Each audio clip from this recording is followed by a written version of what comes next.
We're going to talk about when your baby moves, at what point in your pregnancy, the different types of movement, the amounts of movement, when to be concerned about movements or lack of movements. We'll also talk about how the placenta might impact your movement and how you feel it, and more. Hey, if we haven't met before, my name is Alice Turner. I'm a birth doula, a childbirth educator, and here on my channel I make videos about childbirth. So if that is a topic on your mind, go ahead and hit the subscribe button. Today we're talking all about movement. It's something super exciting.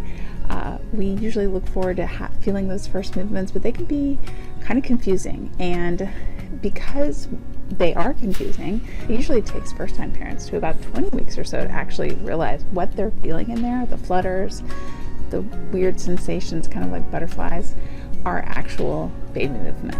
So once you've been pregnant before, usually you're able to identify movement feelings earlier, around 14 to 16 weeks or so. So it starts off more as a flutter and kind of a indescribable squirmy type movement. And then as baby gets bigger, we're going to start feeling movements that feel more like Hicks that we talk about, or shifting around in there, maybe flipping, punching with their hands. A lot of times we don't know what's going on in there. I would say most of the time. Sometimes you might even feel like baby is moving hands and feet and arms and legs and everything at the same time, and almost like an alien. Once you start noticing movement, you should notice movement on a consistent basis. So you might notice several times a day. It's likely that your baby has active periods of the day, like maybe at night they're more active. Sometimes movements can keep you awake, and sometimes baby's movement can be painful, especially if you have baby's heel up against your rib and pushing really hard. One thing that can have an impact on the way that the movement, the kicks in there, have on it feels on the outside of your belly and also on the inside is where your placenta is attached. So if your placenta is attached to the outside front wall of your uterus, so basically between your baby and the front side of your stomach, you probably won't feel such dramatic kicks or see such big movements. And that's called an anterior placenta.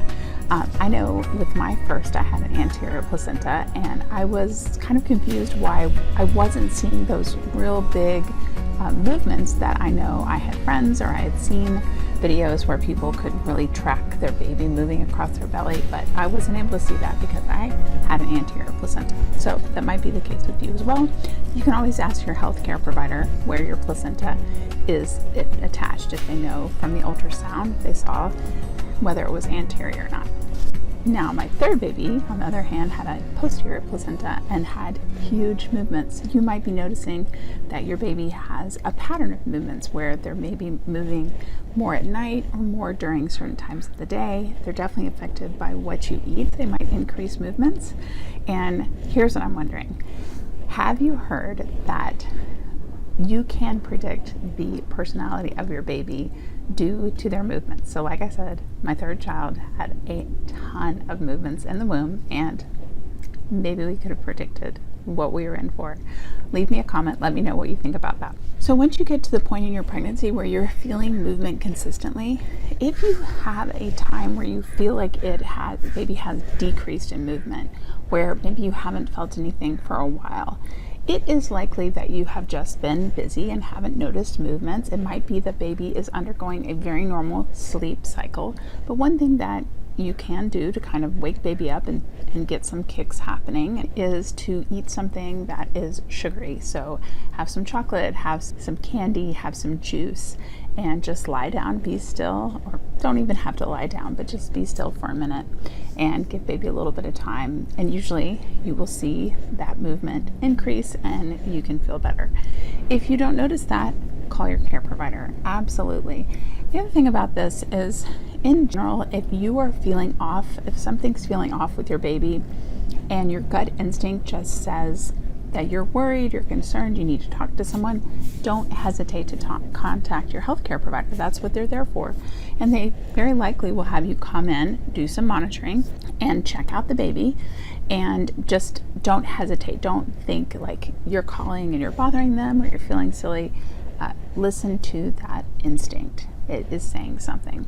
And that also includes if you're feeling any kind of movement that feels that not a decrease in movement, but if you're feeling an increase in movement or sudden, really strange, rapid movements, definitely call your healthcare provider. Talk it over with them. You have an inner wisdom that really should be trusted. Now, if you do have a concern or you talk to your healthcare provider, they might recommend counting baby's kicks for a certain period of time.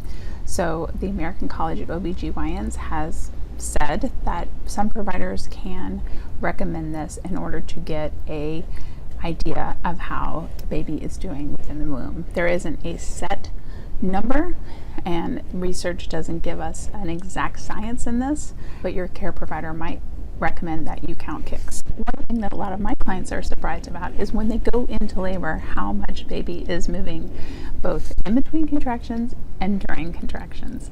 Now, if you can just imagine, baby has a very confined space, and that space is squeezing every time the contraction comes. They're likely to move. And sometimes if you get a big contraction, baby has a really well-placed kick. Sometimes that can break a bag of water.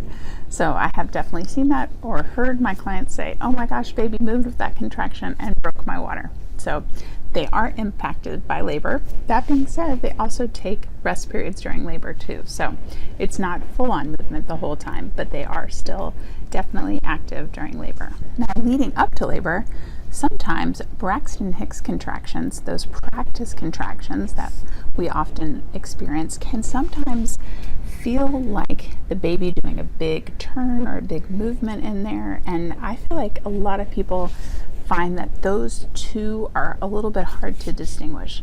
I have put together a video all about Braxton Hicks contractions. I know you're going to love to check that one out next, so I'll put it right here. And I hope that you have a great day. Don't forget to leave me a comment about that old wives' tale about activity predicting your baby's personality, and I will see you guys next time.